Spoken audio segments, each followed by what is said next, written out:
एष देवो विश्वकर्मा महात्मा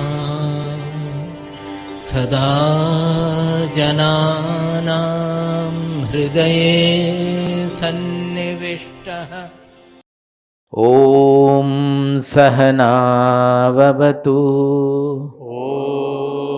सहनाववतु सहनौ भुनक्तु सहनौ भुनक्तु सह वीर्यं करवावहै सह वीर्यं करवावहै तेजस्विनावधीतमस्तु तेजस्विनावधीतमस्तु मा विद्विषावहै मा विद्विषावहै। ॐ शान्तिः शान्तिः शान्तिः। ॐ शान्तिः शान्तिः शान्तिः। ॐ शान्तिः शान्तिः शान्तिः। ॐ शान्तिः शान्तिः शान्तिः। See, Sanskrit chanting, you should remember this. Whenever you do, unless you sit very straight, the chanting will not come proper. Because it has got Anuswara and Visarga, the two almost redundant two aksharas, they are the most important. That is and Namah, Namah, Namah. Both these, it needs lot of pumping of your sound box, the air from the navel region. So unless you sit very straight and put the whole power into it, the chanting will not produce the effect on you, not on the atmosphere, and particularly not on you also. When you sit straight and utilize your full power to pump the breath into, the breath is called prana in Sanskrit. That is the life force. So unless you pump breath, the life force into the chanting will not be lively. This is very important. You should always remember. Even the pronunciation will not be correct. Vishnu Sahasranam, if you sit like this, then Vishnu Sahasranama cannot be chanted properly. You have to, and if you chant properly, you will find that automatically you are getting straight and you are getting straight. By the end of the chanting, you may have to readjust the mic because you will find that you have gone up above. So much of straightening will take place. So remember that the sound should come from the navel region. So about chanting, you should remember this. Now this chapter we have almost completed. There are only two concluding verses. They are generally called Phalashruti, etc. Phalashruti means that you have studied something, they talk about the result of it. Now, I don't like to call it Phalashruti because Phalashruti is used in the form of attracting people, that this will be the result, ye hoga, wo hoga. It is put in that language also because people are given to gains. They would not do anything unless there is a material gain behind it. So they put a language in which that also can, the meaning can be like that. But truly speaking, it is really to tell us the value of what we have studied. We evaluate what we have learned. We will not honor it and it will not produce its value. We often say that many people live in the ashram or even visit the ashram. Unless they feel the greatness of an ashram or the greatness of the sangha, of the association of a Mahatma, will they get the benefit? They will not get. Those who are serving a Mahatma closely and all, unless they have a feeling of dhanyata, dhanyata you know, blessedness, in English we call blessedness. Unless they have a feeling of dhanyata, their service will not be beneficial for themselves. Not only that, for whom they are serving, for him also it will have less. It won't be so pure as it is otherwise. So I was saying that in anything, what we study or what we do, unless we value it, we will not, unless we have a feeling of blessedness, dhanyata, we will not get the benefit of it. That was the main thing I was saying. You come to 1.3.16. नाचिकेतमुपाख्यानम् नाचिकेतमुपाख्यानम् मृत्युप्रोक्तं सनातनम् मृत्युप्रोक्तं सनातनम् उक्त्वा श्रुत्वा च मेधावी उक्त्वा श्रुत्वा च मेधावी ब्रह्मलोके महीयते ब्रह्मलोके महीयते नाचिकेतमुपाख्यानम् नाचिकेतमुपाख्यानम् मृत्युप्रोक्तं सनातनम् मृत्युप्रोक्तं सनातनम् उक्त्वा श्रुत्वा च मेधावी उक्त्वा श्रुत्वा च मेधावी ब्रह्मलोके महीयते. ब्रह्मलोके महीयते. See, as I was saying, he has used Brahmaloke Mahiyate. Generally, in many cases, especially those who are given to rituals, they will interpret as Brahmaloka is something like a Devaloka. That is where the bhoga will never end and it's the longest period of bhoga, etc. Because they are interested in enjoyment. They are not satisfied with the bhoga they are getting on earth. They want to have still more and more long lasting. So their mind is always given to various kinds of heavens. And they get attracted because Brahmaloka is the highest loka. It is more than Indraloka also. Those concepts of religious concepts, Puranic concepts. So Brahmaloke Mahiyate, it will appear that he will be very glorified staying in the Brahmaloka. Actually, it is not so. It is figurative expression that he will attain the knowledge of Brahman. That is later on. It may be step by step or so. It is conducive for the attainment of the knowledge of Brahman. That is the highest, or it is not an attainment, but we call it an attainment in life, here in this world. So he says, Nachiketam upakhyanam mrityu-proktam sanatanam. Upakhyanam means this anecdote, whatever they have given. If you remember from the beginning, as I summarized, it is a story of Nachiketa. He was cursed by his father and went over to Yamaraja. Yamaraja is referred to as Mrityu because he is the king of death. So, Mrityu Proktam means told by Yamaraja, as told by Yamaraja. And Nachiketam means as listened to by Nachiketa, regarding connected to Nachiketa, as listened to by Nachiketa. So, this, whatever they have stated so far, it was given by Yamaraja, the teacher, and was listened to by the disciple Nachiketa. This anecdote, he is saying eternal discussion or eternal anecdote. This Sanatanam has got two meanings. One is that by itself it is eternal. Why it is eternal? Because it does not depend on the changeful aspects of our life. Are you clear? Whatever, suppose we have now some rules, constitution, it may change with time. But this is about our soul, about our self, about our real identity. So it will never undergo any change. Even puja, upasana, etc., that will undergo changes. Some people will do in India, in the West, they will not do.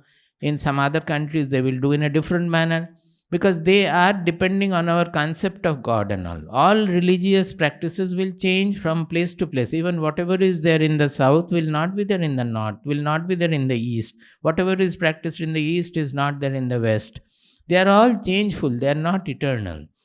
But here, whatever is spoken about our real identity and the realization of it, it will be valid for anybody, any human being on earth, whether he is independent of his religious, racial, clan identity, lingual identity, linguistic identity. It will not depend on which region whether I am an American or an African or an Indian, whether I belong to this part of the world or that part of the world, whether I follow Hinduism or any other religion. Even if you follow Hinduism, you have to transcend the usual ritualistic part of Hinduism, the moral codes, the religious codes of Hinduism. Unless you are able to transcend them, you will not be able to know yourself. So this is just like scientific discoveries. These are discoveries they have spoken of, which are eternal, which will not undergo any change with the changeful world. Now, the other part of eternal Sanatana meaning is that when anybody follows it, he becomes eternal. See, it's very important. If you follow this anecdote properly, then you discover that I am eternal. My real identity is immortal. So, Sanatana in two ways. We call our dharma Sanatana dharma because it is eternal. Our dharmic codes and all will be different. But whatever rituals, codes we follow, they are all veering around, they are all pivoted on this central truth about our own identity, about our Atma. It is pivoting on this eternal truth of our identity. So, Sanatana Dharma will remain eternal because of its eternal core, and those who follow this Dharma, they will discover their eternal identity, so they will also become eternal through that. That both way it is Sanatana. Uktva Shrutva cha Medhavi. Here they have used the word Medhavi, which means very intelligent, but here it is not just the ordinary intelligence. They have meant because already we have undergone what kind of intelligence is necessary to understand and all. So it is a Viveki person who has enough of discrimination. Otherwise he will not be able to take it. Say, when such programs are announced, how many people come from all over the place? Because they are not interested in it. They will not sacrifice their other things to listen to this knowledge or to acquire this knowledge. Because they don't have the Viveka Buddhi. For other things they will adjust. For going to a marriage or even welcoming friend or this, that, they will arrange. They will make their adjustments. But listening to a knowledge discourse or so, they don't value it. That it depends on what value we are assigning to it. So, Medhavi means a discriminatory person who has enough of discrimination so that he will value it. So, if it is Uktva Shrutva cha, if it is told by a discriminatory, suppose a person may not be knower, but he is explaining Vyakhana of Upanishad, Kathopanishad is going on. Many Pandits will do, most of them they have not done the full sadhana or become a knower or anything like that. They discuss it from with the language, with the austerity part of it. Most of the cases they do it. So, if it is told and Shutva or some Medhavi listen to it, then what happens? Brahmaloke mahiyate. They are led to that ultimate goal of life, the Brahmic knowledge or the knowledge of Brahman. That is why it is called Phalashruti. That means if you do this, then this will happen. But here the Brahmaloka does not mean a place where you have further enjoyment and more enjoyment and longer enjoyment. It is not a bhogasthana. Generally, the loka word is used as a place for enjoyment. Whether it is ihaloka means this earthly place of enjoyment. Enjoyment means it can be suffering as well as enjoyment, both. Sensory interaction. Similarly, heaven, Devaloka, is a place for another kind of enjoyment. Svargaloka, Naraka also is a loka for suffering only. Then the next verse. Ya imam paramam guhyam. Ya imam paramam guhyam. Shravayet brahma samsadi. Shravayet brahma samsadi. Prayata shraddha kale va. Prayata shraddha kale va. Tadanantyaya kalpate. Tadanantyaya kalpate. Tadanantyaya kalpata iti. Tadanantyaya kalpata iti. Ya imam paramam guhyam. Ya imam paramam guhyam. Shravayet Brahma Samsadi श्रावयेत् Brahma संसदि Prayata Shraddha Kale Va प्रयतः श्राद्धकाले वा Tadanantyaya Kalpate तदानन्त्याय कल्पते Tadanantyaya Kalpata iti. तदानन्त्याय कल्पत इति See, the second one also is kalpate, but because it is followed by e, the a gets dropped. So it is also kalpate. If you write the anvaya, then you have to write kalpate iti. But while pronouncing, because of the e followed by e, the ekara gets dropped. Kalpate iti. Now here also you see this paramam, guhyam, brahma samsadi. All these, unless you are sitting straight, it will not come with the force. Brahma, Brahma, Brahma, Paramam, Paramam, Paramam, Guhyam, Guhyam. To give the power, the life to it, you have to activate yourself.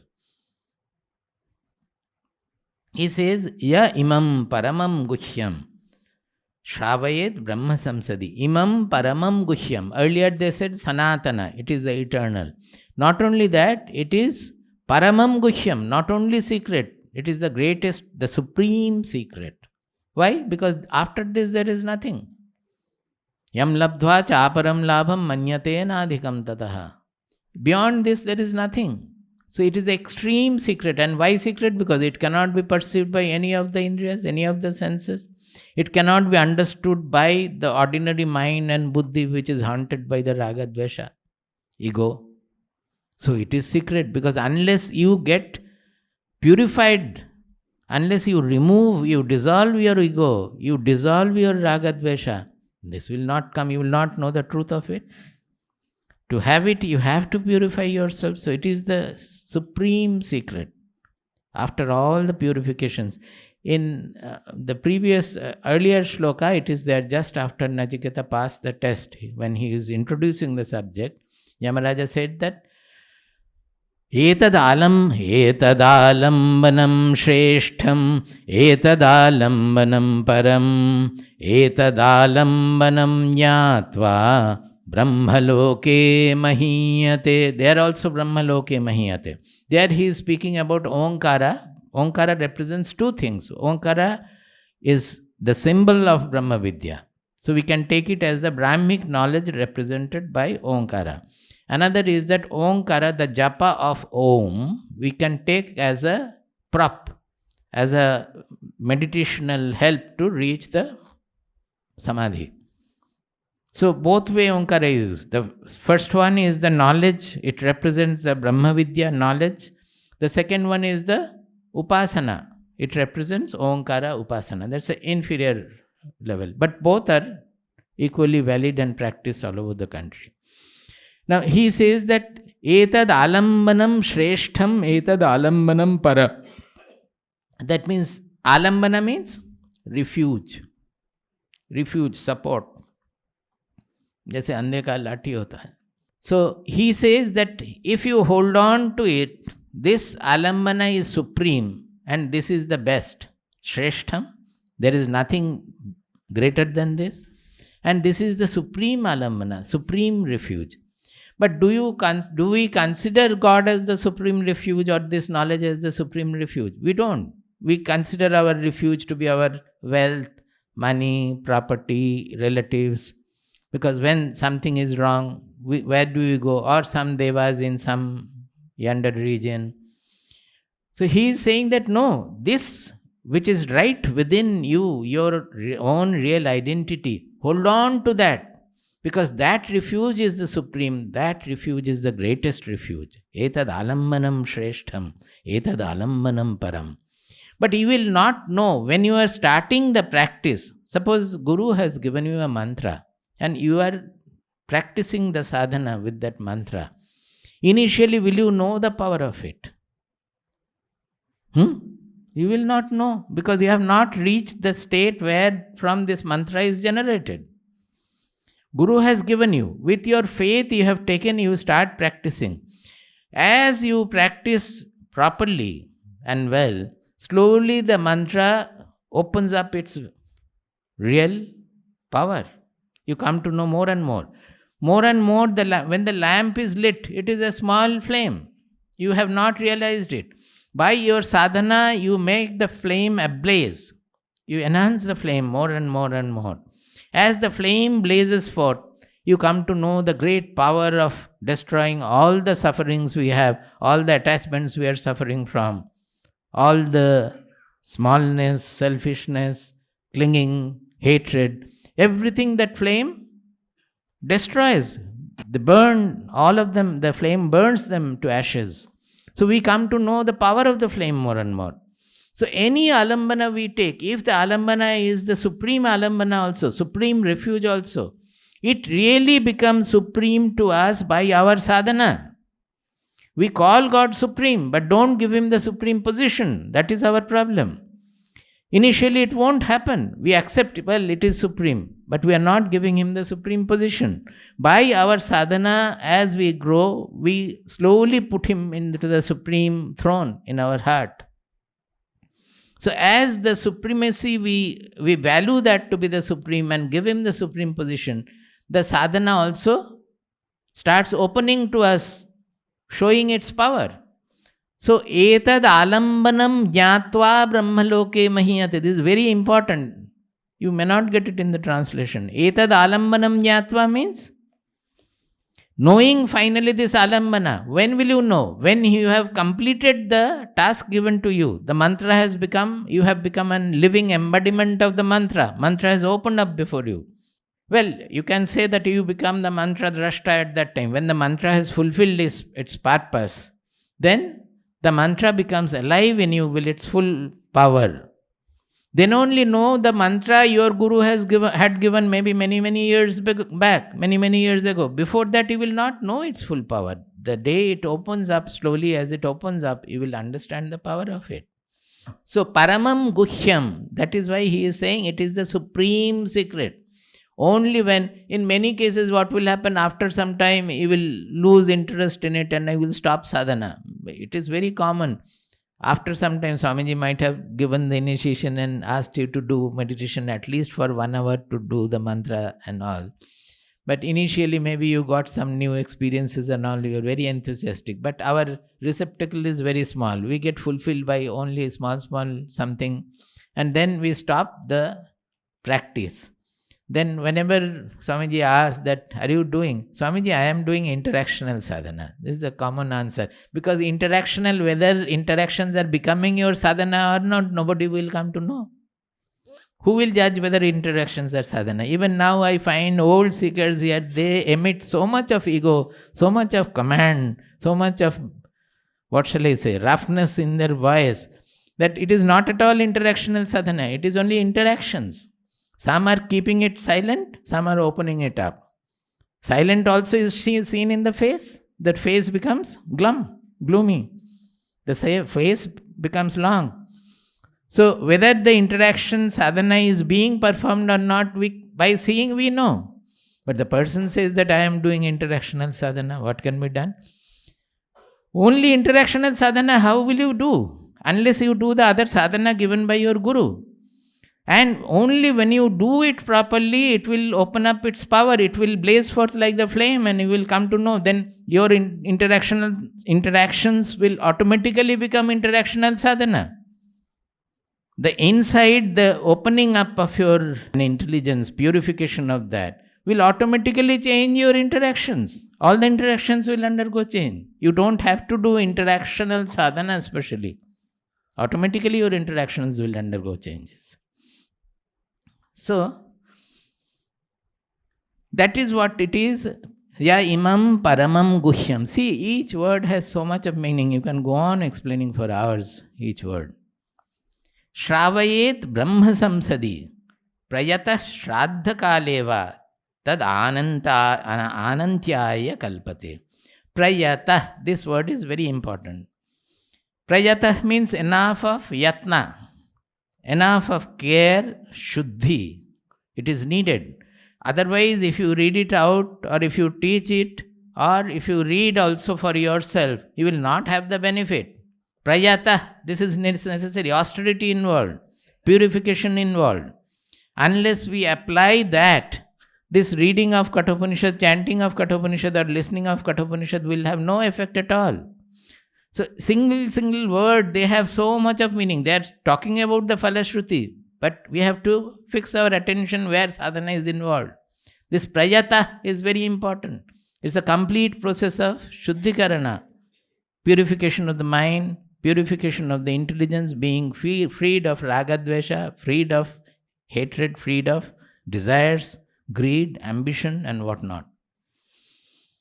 So he says, Shravayed Brahma Samsadi. That means get it listened or get it spoken in a Brahma Samsad.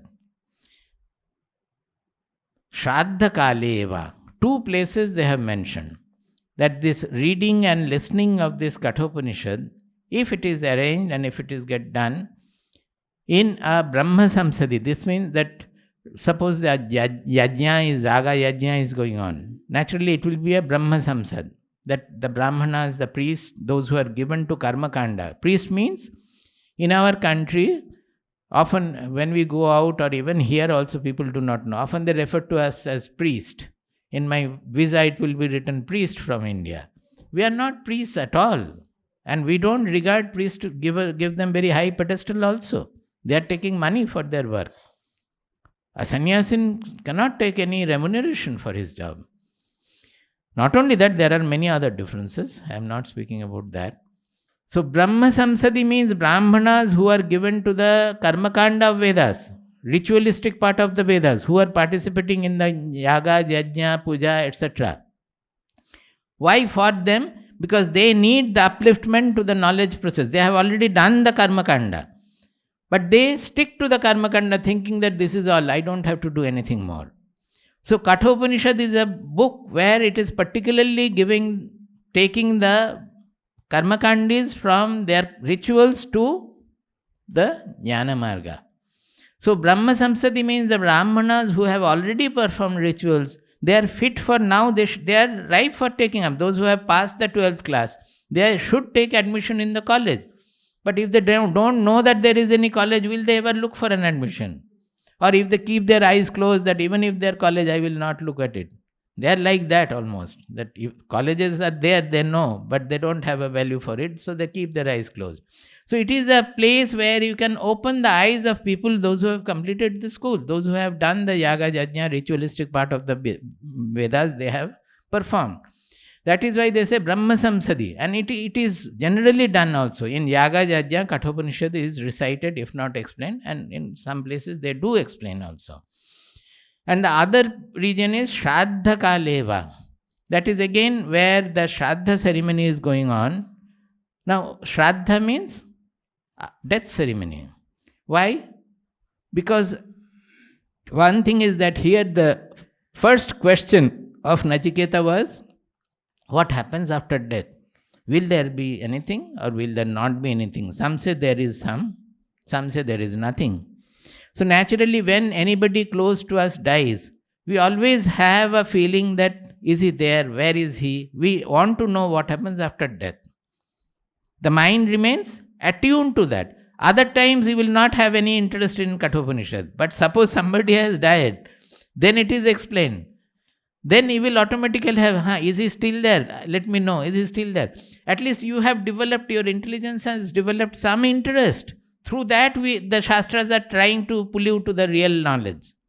And in the process, they will say that he is there, but he is there as you are also eternal. Everybody is eternal. When the body falls, nothing happens to the Atma.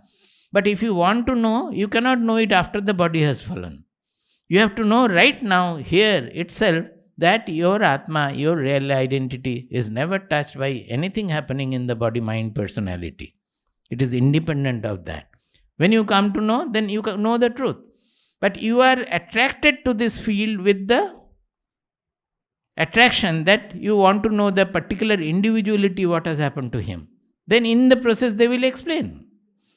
And there are some shlokas also to console you also. They are dealing with the individuality goes like this, like that also. So that everybody, the Shastras are, we cannot imagine the comprehensiveness they have. They don't reject any person at all. Anybody reading, they have something. People will pick up on this, pick up on that, depending on their own state of evolution.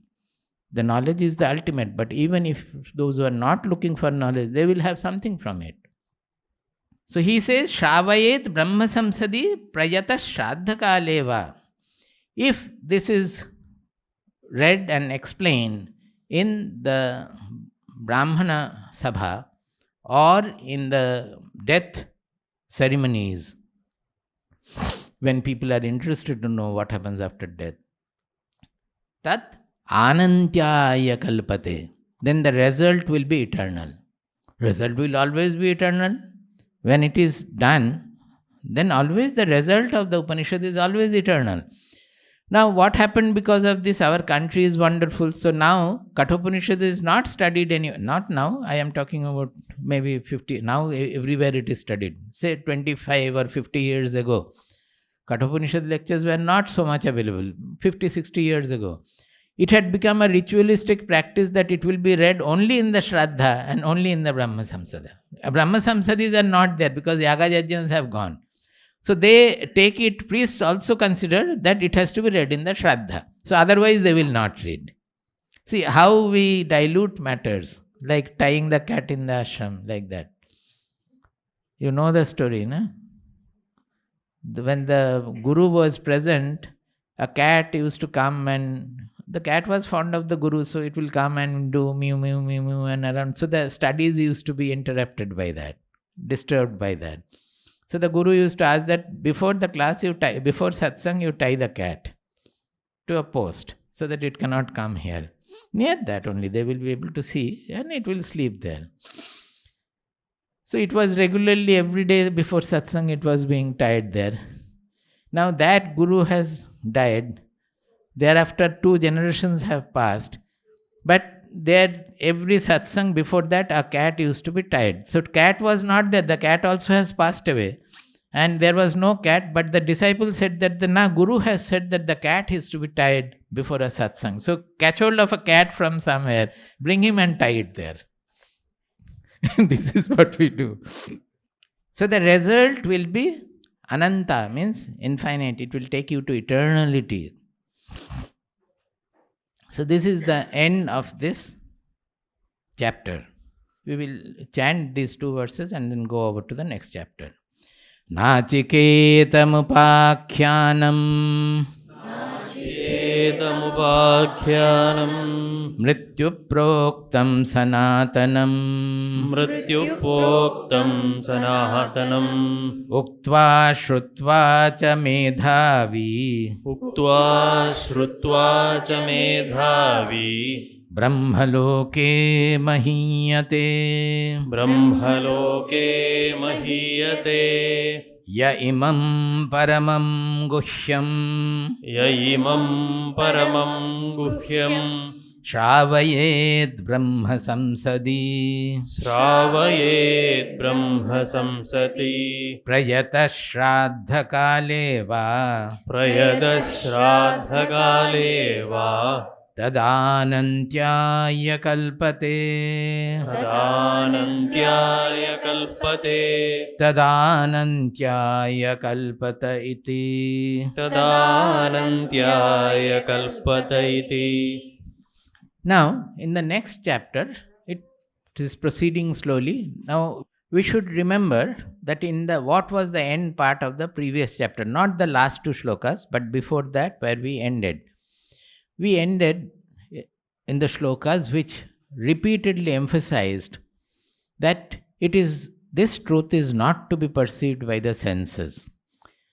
It has to be perceived, if at all we use the word perceive, it is ikshana in Sanskrit, by atisukshma buddhi, by a very subtle intelligence and a pure mind. Subtle intelligence also means pure intelligence. That means the mind, when it becomes freed of the ragadvesha, desires, ego, then both the mind and intelligence, they become pure.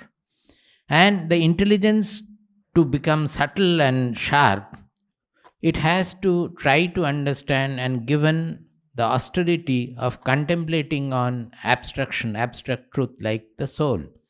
by the study of the Shastras. So, even then, we find that people are meditating and studying the Shastras, but not progressing, are not able to have the realization of the soul. So, naturally, although it is said that it is seen by Sukshmadarshis, by pure and subtle intelligence, what are the hindrances on the way? Can we not also have that kind of a pure and subtle intelligence? If you want to have, if you are sincerely wanting to have it, then what should be the sadhana? What are the obstacles? Unless we know the obstacles, we will not be able to how to remove the obstacles. So now they are slowly putting forward what are the obstacles on our way and how we should proceed. It's absolutely practical. पराञ्चिखानि व्यतृणत् स्वयम्भूः पराञ्चिखानि व्यतृणत् स्वयम्भूः पराञ्चिखानि व्यतृणत् स्वयम्भूः पराञ्चिखानि व्यतृणत् स्वयम्भूः तस्मात् परां पश्यति नान्तरात्मन् तस्मात् परां पश्यति नान्तरात्मन् कश्चिद्धीरः प्रत्यगात्मानमैक्षत् कश्चिद्धीरः प्रत्यगात्मानमैक्षत् आवृत्तचक्षुरमृतत्वमिच्छन् आवृत्तचक्षुरमृतत्वमिच्छन् पराञ्चिखानि व्यतृणत् स्वयम्भूः पराञ्चिखानि व्यतृणत् स्वयम्भूः तस्मात् परां पश्यति नान्तरात्मन् तस्मात् परां पश्यति नान्तरात्मन् कश्चिद्धीरः प्रत्यगात्मानमैक्षत् कश्चिद्धीरः प्रत्यगात्मानमैक्षत् आवृत्तचक्षुरमृतत्वमिच्छन् आवृत्तचक्षुरमृतत्वमिच्छन्. See, as I say, generally in the first verse itself, they give a lot of things, that everything is given in the first verse. So it will take a long time to go deep into it and discuss it. Also, this is why I say that the Upanishads are record of experimentally discovery. They don't go into the arguments. They just say, this is what it is. This is the truth. So here the language is that Kaschid Dhiraha Pratyagatmanam Aikshat. Aikshat means saw. See this? Ikshana is said. It is not seeing with the eyes or seeing with knowing, perceiving with any of the sense organs. Aikshata means they perceived with the ikshana, the vision of the intelligence. Again the buddhi is coming, the bodha. Now when we say aikshata means they saw, that means it is a statement of fact. It is a record of a discovery made experimentally by our rishis. This we should not miss. This is often missed by learned people also. That is why our culture is not properly understood in our country and we call it religion. It is absolutely experimental fact. And when they say aikshata, they don't mean that, well, one person, some people saw it and you cannot see. When they say that some people saw it and how they saw it, what were the conditions? It means that you can also see it. When they call everybody Amritasya Putraha, because I have known that Amritatva, it means that you are also of that same. So you can, if you want, you can also know that Amritatva in you. You can also become immortal. So it is very important to understand. He is using a straightforward statement of fact that they saw. And when they say they saw, it means that they were nothing special. If you do the same practice, you can also see. So he says, Swayambhuhu. Swayambhu means one who rises himself. Now Brahma or the Creator or Hiranyagarbha, as I explained the other day, it is called Swayambhuhu because there is no further cause. He has risen from himself. Actually, it is because we are so sticking to our causality. The material causality so much catches hold of our mind that we cannot easily think beyond causality. For knowing the absolute truth, we have to transcend causality. But that somehow does not strike to people. So they are given non-causal, the first cause, which is not been caused by anybody. It is not acceptable rationally fully. That is why we are saying it is vivarta srishti. It is not a causal srishti.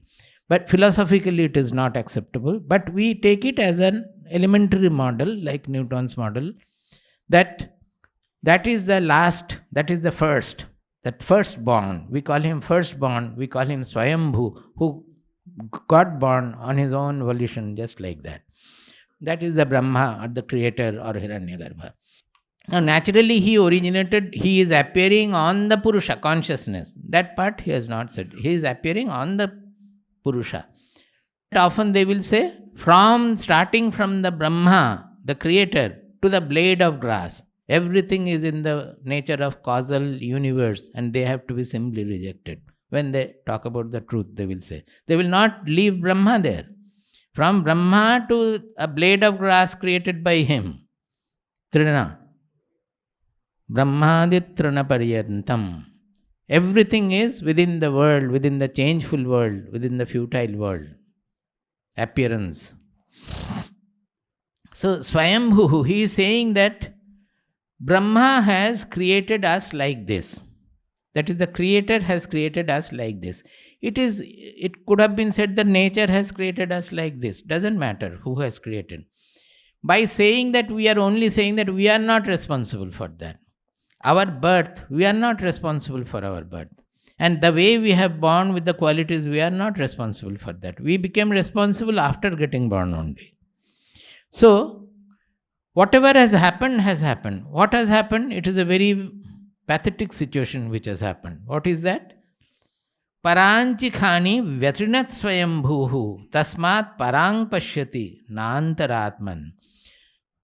Parak means outward and pratyak means inward. Para anchati iti parak. Para anchati iti parak. That means, which is para means outward, external. Which is always looking outward is called parak. And which is looking inward, pratyak. Pratyak means it is away from the indriyas, it is within. Prati anchati iti pratyak. So in the plural it is paranchi. Paranchi. Khani. Khani means kha is actually akasha. Kha means akasha. So, kham mano vayuhu. It means akasha, which is the property of the akasha is sound. That means generally it refers to the shravanendriya, our ears. But truly speaking, when we think deeply about it, this akasha concept in our Upanishads is used. It is not just the akasha we are think of. It is any space, not the physical space even. Physical space is called bahyakasha. We have chittakasha, that is the mental space. The thoughts are coming there. It is not a physical space. We have chidakasha, the space of consciousness where everything is happening. The Vashyakasha is actually a part of Chittakasha, because we will not know the outside unless it appears in our mind. And Vashyakasha, Chittakasha together, they are only appearing in the Chit. They are only the Chidakasha. So only the Chidakasha is there, which is getting manifest as the Chittakasha and Vashyakasha. These are all our Shastric contemplations. So Akasha is, although it means space, but it is finer, it is subtler than space. Because we don't have in space anything called Chittakasha, anything called Chidakasha. So we should understand the words. So he says that Khani, that Kha here, actually each has got its own space. Suppose it is the other Indriyas, vision, the eyes. It has its space of vision. Space means, here it is the Bahyakasha also. Suppose touch, it has its own space of where all the touches are coming. Ghrana, the fragrance or sense, smell, it has its own space. So, each Indriya has got its own space. So, when they are saying Khani in plural, it means it's not only the ears, they are referring to all the senses. The Brahma, the Creator, has made our five senses, all the senses outgoing. 5 they have not mentioned. You can add mind also. Mind is also an indriya actually. It's a subtle indriya, subtle sense. It is also outgoing. So Brahma has created, he says Vyatrinat. Vyatrinat means like blade of grass, as if out of neglect. While creating us, he has created us like this out of neglect. Let the human being suffer like this. Then only they will look for knowledge and they will become. See the language. Vyatrinat swayambhuhu paranchi khani. He has made all our indriyas as always outgoing right from birth. Out of neglect, he has created us like this. Tasmat, therefore, he is saying, parang pashyati na antaratman. That is why, right from birth till now, our senses are only always looking outward, looking for something external, Na antaratman. They never look to the Atma, who is perceiving the world, who is perceiving the thoughts, who is perceiving the emotions, who is not revealing the emotions. They never worry about that at all. They only look outward. I have to go to further depth, but I first complete the shloka, then only go into the further depths. Tasmat parang pashyati na antaratman. So this is the trouble. I said that now they have to show the obstacles. This is the first obstacle, that Indriyas are outgoing and we are not responsible for that. We are born like that. Brahma has created us like that out of neglect. This Vyatrinat, they have, in some cases, they have taken the meaning. That meaning is also there. Out of hatred, punishing and all that. As if to kill us. All those meanings can be given. Now, the question is then, do we remain like that? We don't have any other responsibility? That, well, Brahma has created us like this. So what can I do? I will remain, I will enjoy the world and go. Brahma himself is responsible. When he creates me a little better, I will do the sadhana. As my IIT friend said, that when God wills, I will go to listen to the lecture. Now I will only go to the market and eat and drink. Because God does not have to will for me to go to the market, for me to eat and drink. Only when I have to go for Upanishad study, God has to will. That is the standard way of thinking. So we can easily say that Brahma has created us like this, what can we do? No, the second line will correct you. He said, no, you cannot say that.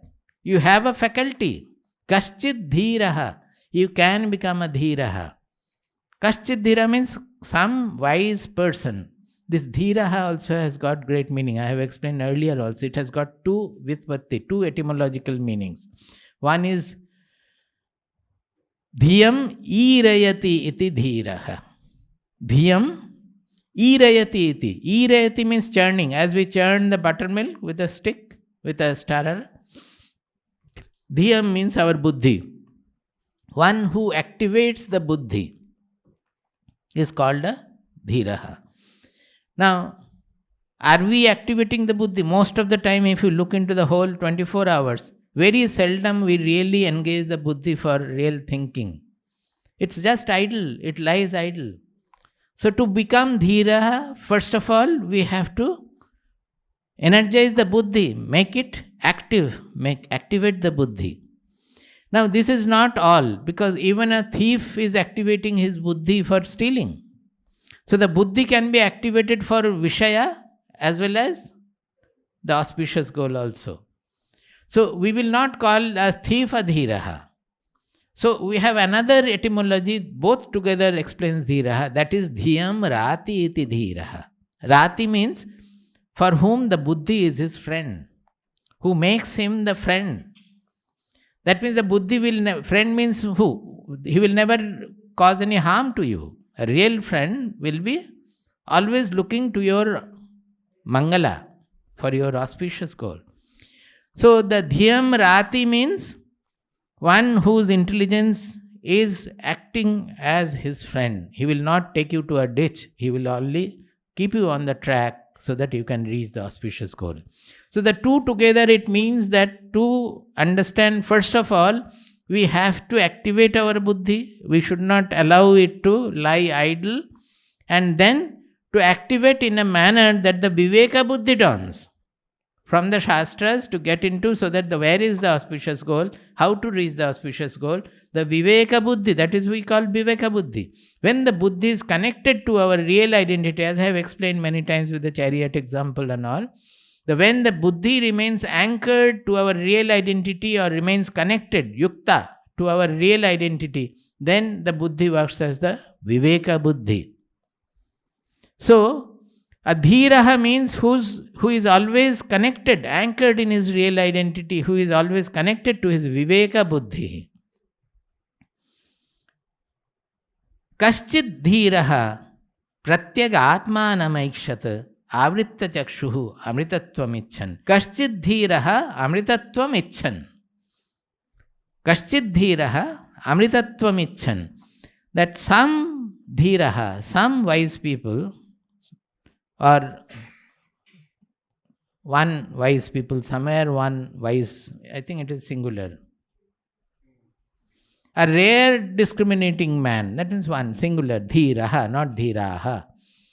Kaschid dhiraha, amritatvam icchan. That means he developed an eagerness, yearning for immortality. Amritatvam icchan. Icchan means developing an eagerness and yearning for amritatva, which is opposite to the mrityu. Why? Because everywhere when he has become a dhiraha, so he is analyzing the whole world, as we have been trying to analyze all these days. He analyzed that everything in this world is futile. The wealth I am holding on to, the building I am holding on to, the money I am holding on to, the relatives I am holding on to, anything may go anytime. Either I may go or they may go. Everything is futile here. Then is there not anything permanent, which is eternal, immortal? So not finding anything permanent outside, where should we look? We look within. That is the only place left. And through analysis also we find that I am the observer of everything. So there is something permanent, more permanent. Then what is that real I? Let me find out. So amritatvam icchan means opposite to the mrityu, finding mrityu everywhere. He intended, he yearned for amritatva. Is there any amritatva? Let me find out. Then what did he do? Kaschid dhiraha amritatvam icchan avritta chakshuhu pratyagatmanam aikshat. Avritta chakshuhu. Not that he covered his eyes. It means he covered his eyes. Even if you cover your eyes, plug your ears, what about the mind? What will you do? Close up yourself going to a Himalayan cave. What will the mind do?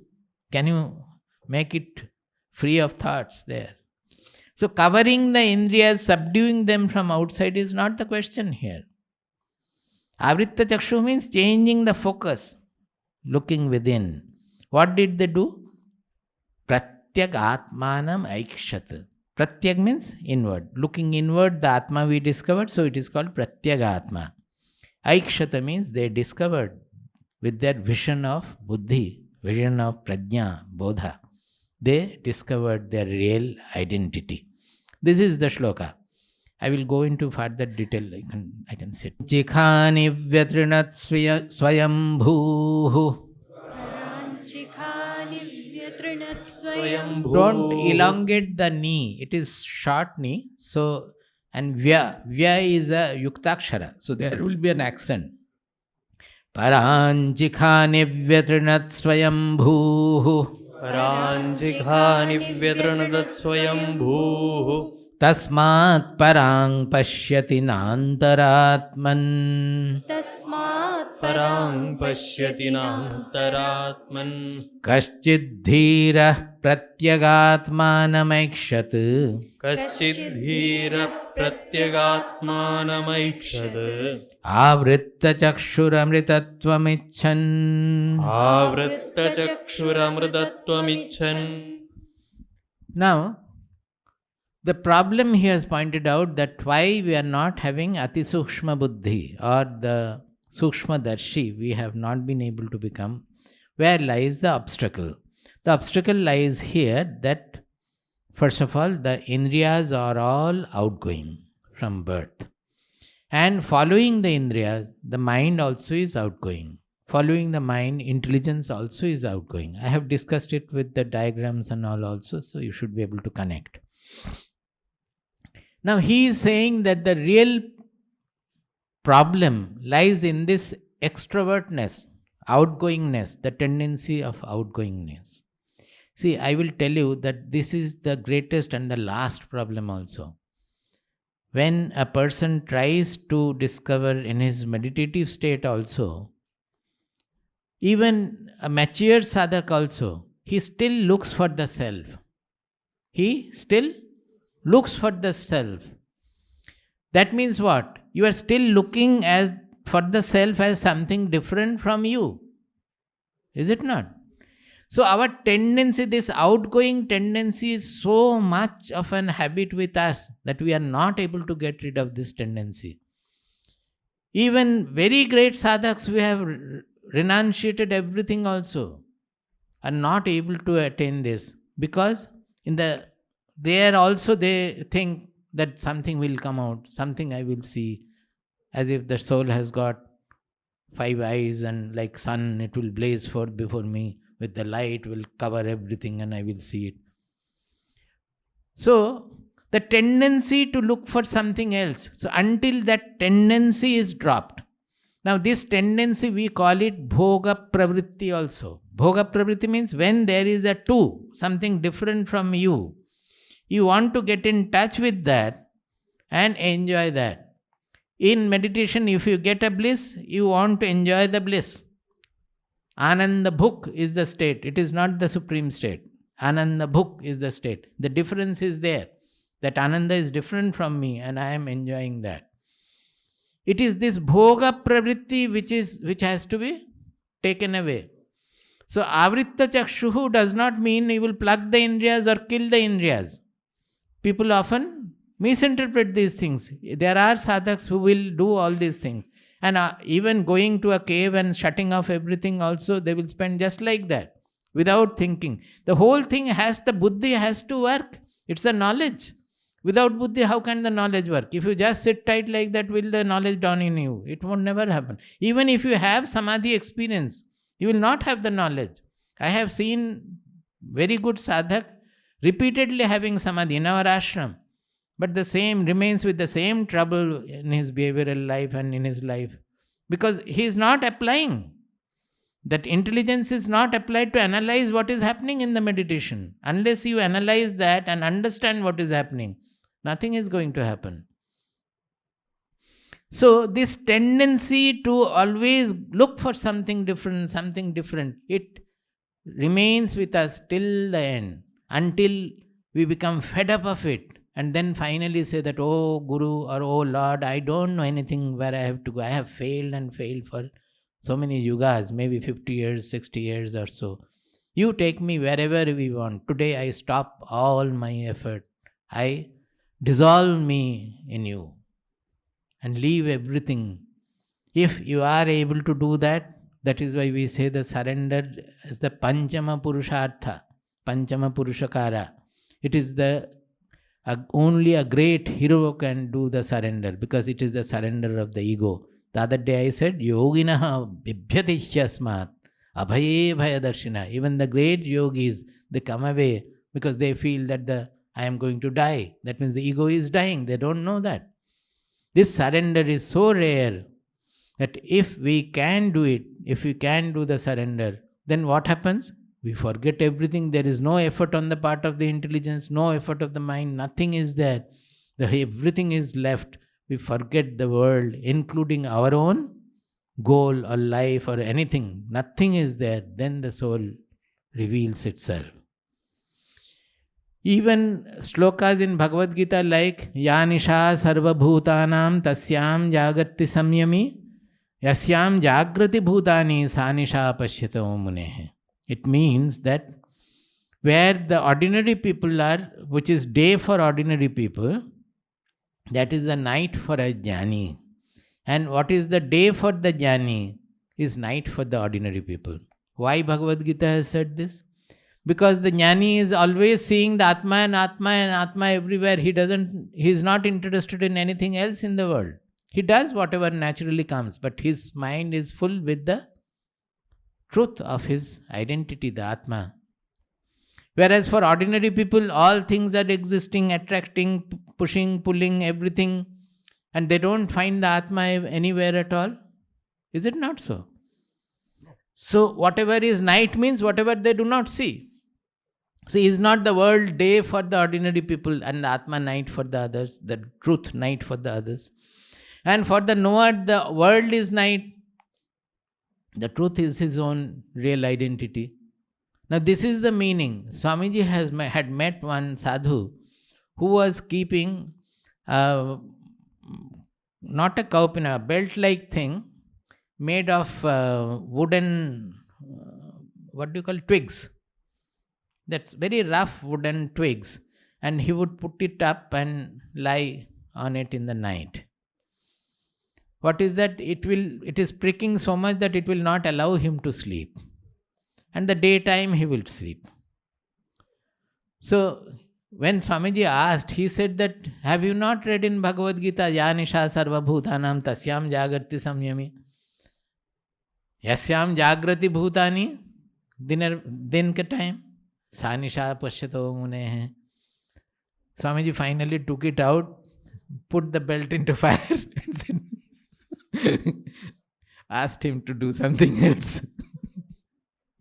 See how misinterpreted this is. Like that they are killing the Indriyas and shutting off the Indriyas and sitting there, that Kathopanishad said that Avritta Chakshu. So we are covering up everything. Avritta Chakshu does not mean that. Whatever, if you want to control from outside, subdue, even if you kill your Indriyas, your mind is not to be killed. Like our Vichara Setu Swamiji had been writing on Science of Inner Redemption, that Chudala and Shikhidwaja episode, those who are reading, how Shikhidwaja was foolishly doing everything. What he has to renunciate is the ego. But he was not understanding that. He wanted to jump into the fire. But fortunately he had a knower wife, so he was saved. In Yoga Vasishta it is said, Yavat sarvam na santyaktam tavad atmana labhyate sarvavastu parityage shesha atmeti kathyate. It is Yoga Vasishta Upashama Prakarana 58.44. 58.44 Upasama Prakarana. That means the fifth section of Yoga Vasishta. Yavat sarvam na santyaktam tavad atmana labhyate. Until everything is left, Atma cannot be had. Now left means what? What will you leave? You will leave everything and go to the forest. Then how will you leave your body? You jump into the fire. It is not that leaving. Santyakta means the mind has to come away from all their needs, all their wants, all their desires, likes and dislikes. The mind has to do that job. Yavat sarvam na santyaktam tavad atmana labhyate sarvavastu parityage. When everything is renounced, not outside, inner renunciation. Shesha atmeti kathyate. You don't have to get the Atma. Whatever remains is called the Atma. When everything is left, now everything is left, again I am cautioning you, you have to leave your own personality, your I-ness and ego and all that also. You cannot say that I have left everything, I am now free. No, you have not left your identity, that clinging to your body, mind, personality, identity. Now, when you leave everything, then what happens? The mind becomes free of all vritti, free of all forms. So the soul radiates its own nature. So soul is nothing to be gained.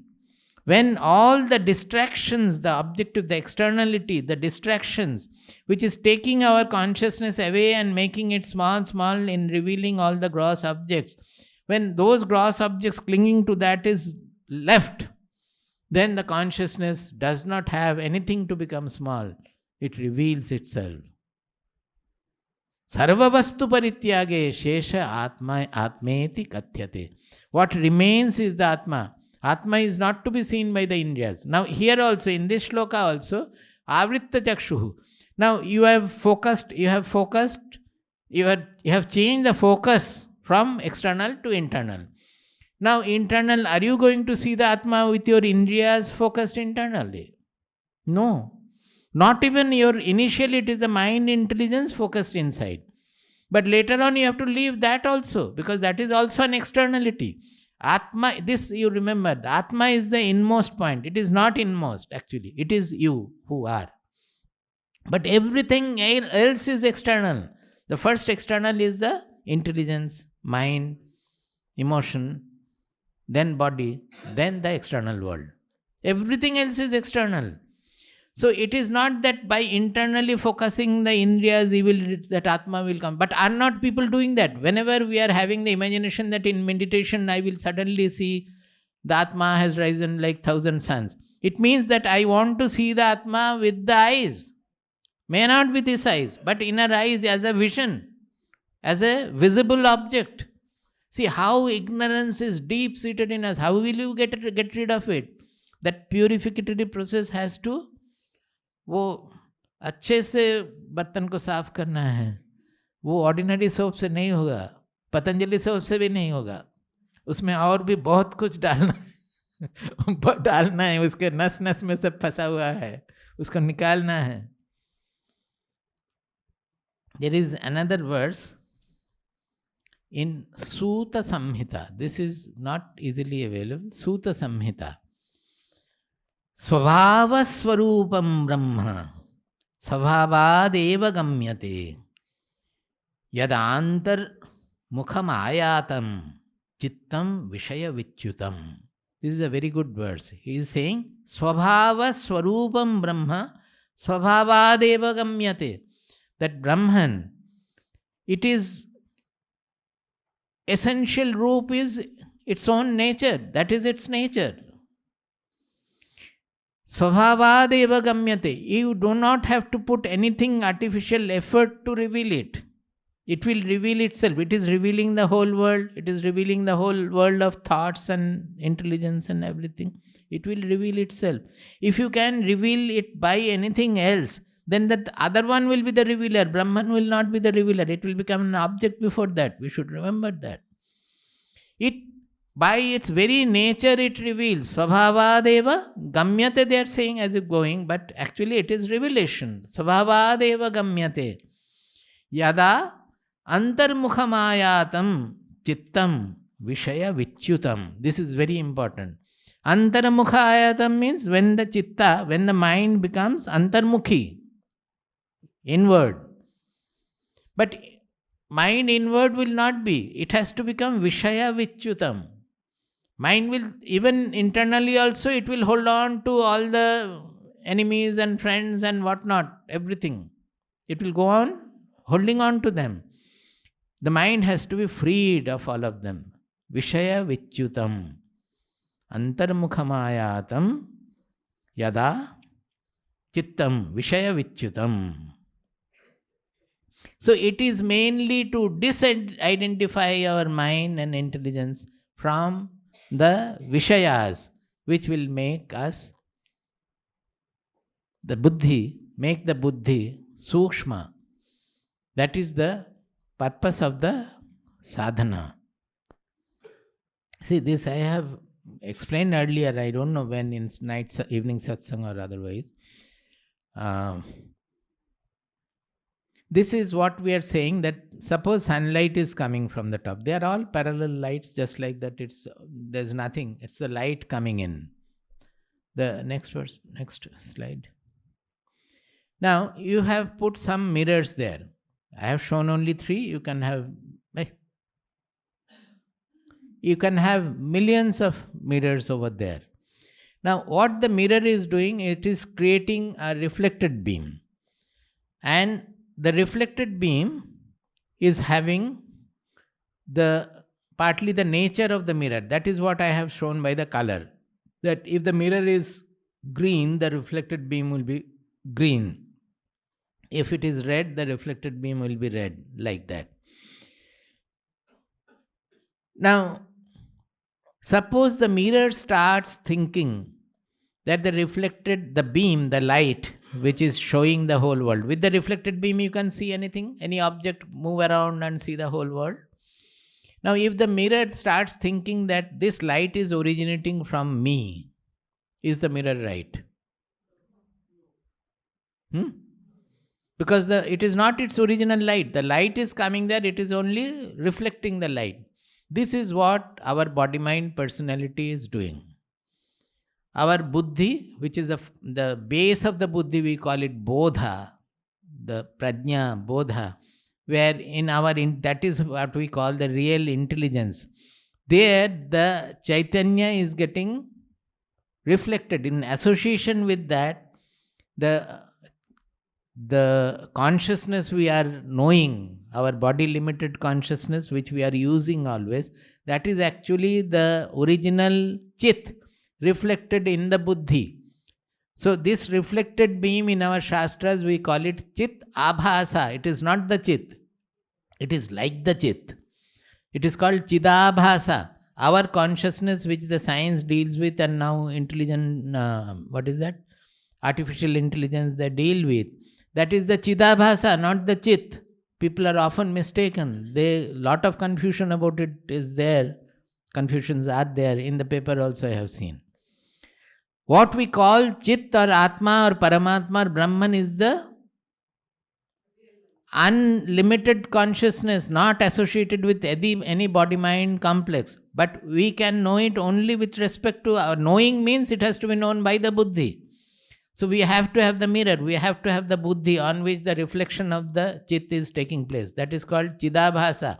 And that is why we are thinking that I am becoming sorry, I am becoming happy, I am becoming depressed. That I is changing because it is having the qualities of the mirror.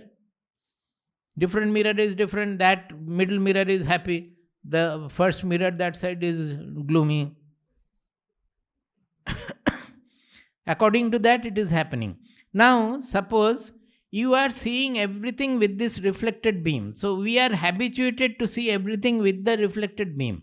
So, naturally, when we are saying avritta chakshuhu also, what are we trying to do? We are trying to change the focus from outside to inside. So, we are trying to see the soul also with the reflected beam. Are you able to follow? No. We are trying to see the soul. Where is the original light we want to see? Because Shastras have told that this is not the original. Your real identity is something else deep within. So we want to discover that ourselves. Now what do? The consciousness we know of, the reflected beam, we try to see the soul with the reflected beam. To see that, what will you do in the mirror illustration? You will turn the mirror. No, don't change now. Turn the mirror slowly inward. That means towards the original beam you are turning. That is what is meant by the avritta chakshuhu, that you are looking inside, looking within. You are trying to discover the original beam. Now go to that last one. Now when you actually focus to the original beam, what happens to the reflected beam? It merges in the original beam. So at that time it is no more showing the world or anything. It is not showing you also. Nothing of the world it is showing anymore. So in the process, we should remember, while we are trying to discover our soul or self, we should remember that when we are turning to the soul, finally we have to reject the reflected beam. Unless we leave that, not reject the reflected beam, not try to see with the reflected beam. Reflected beam, let it be there. But it is to merge in the original beam. That we are not trying to focus it on the Atma and Atma will be revealed. Then it is the reverse of it. As if with the reflected beam we are seeing the original beam and trying to discover the origin. It is as foolish as that. Is it meaningful? समझ में नहीं आता है. So this is what we do. Avritta chakshuhu means this, that you try to, now in that case, you don't want to see that because of our external focus, exterior focus, that is the main obstruction in having the sukshma buddhi. So in the first verse itself, they have pointed out the the obstacle, the first obstacle, because we are created with the Indriyas outgoing. But for that, we cannot just blame Brahma and keep quiet. There is a way for the Dhiras who discover that it is not outside, but we can look for it within, and that also not with the mind or intelligence. Finally, after going in, we have to leave everything. In Ashtavakra Samhita, Ashtavakra says that even if Brahma is your guru or Vishnu is your Upadeshta, or Vishnu is the guru and Brahma is the, or Mahadev is the Upadeshta, even then you will not be able to know this unless you are able to forget the whole world. You can go to the highest of the guru, you might be a disciple. But unless you are able to, Guru can tell you, Guru can give a certain grasp of it also. But for yourself, you have to discover. It has to be a first-hand discovery. And you will not be able to have the first-hand discovery unless you are able to forget the whole world, including your own body, mind, personality. They speak about it very emphatically because people are not able to understand. Even if we understand, we make the mistake again while going into meditation. Now, what are we to do in the interactional sadhana? In meditational sadhana, we want to have this discovery firsthand. And when we are interacting with the world, then we must remember that this is our real identity. That means remain anchored in our real identity. We should interact with the world. And what is that real identity? It is not limited by the body, mind, personality. It is everywhere, universal, the same in which the whole world is appearing. So whenever I am behaving in a selfish manner for personal gain, blaming, condemning, or even getting elated, all these things are behaving with the smallness of our identity, egoistic behavior. Whenever the ego is coming in front, we have to dissolve it, thinking about that. So in an interactional sadhana, we call it dhyana mukhinata. See, this dhyana also, I think it is in Mahabharata perhaps. Gita Sara, there is Gita Sara, it is part of Mahabharata, I don't know. There he says, Abheda darshanam jnanam, dhyanam nirvishayam manaha. Abheda darshanam jnanam. The knowledge is what? When the subject-object duality goes. That is the knowledge. Abheda darshanam jnanam. Dhyanam nirvishayam manaha. The purpose of meditation is to make the mind free of all association of object association. Object including our own body, mind, personality. When that association is left, dhyanam, then we call it dhyanam. That is the purpose of meditation. In Yoga Shastra, Patanjali Yoga Sutra, it is called Yogash Chitta Vritti Nirodha. Yogash Chitta Vritti Nirodha. No vritti is there. All vrittis are dissolved. And there, in the fourth sutra, he says that other times when we are interacting, then what is happening is that I which we have discovered in the meditation, that I is taking the rupa of the Jagat. That I have explained so many times with the Krishna slides also. That the whole world is appearing in the consciousness. So they are actually, maximum you can say they are swagata bheda. Swagata bheda means in itself. Suppose a film is seen, all the whole picture, life picture, everything you are seeing. But is it not just a play of light? There only light is there, nothing else is there. So all the bhedas are created in light. Like that it is all the world bhedas are created in consciousness. So it is called swagata bheda there. Om Sahana Vavatu. Sahanau bhunaktu. Sahaviryam karavavahai.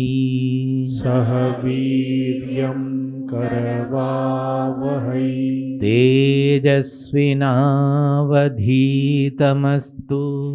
तेजस्विनावधीतमस्तु मा विद्विषावहै मा विद्विषावहै ॐ शान्ति शान्ति शान्तिः ॐ शान्ति शान्ति शान्तिः ॐ शान्ति शान्ति शान्तिः ॐ शान्ति शान्ति शान्तिः Hari. See, our Shastras tell us Atmaha. Atmaha means one who have killed that ourselves, that is committed suicide. So all of us have committed suicide. Shastras say that as long as you are not conscious, aware of your real identity, you have killed yourself, that is equal to killing yourself. So all of us have committed suicide. Now we have to get born again in our real identity.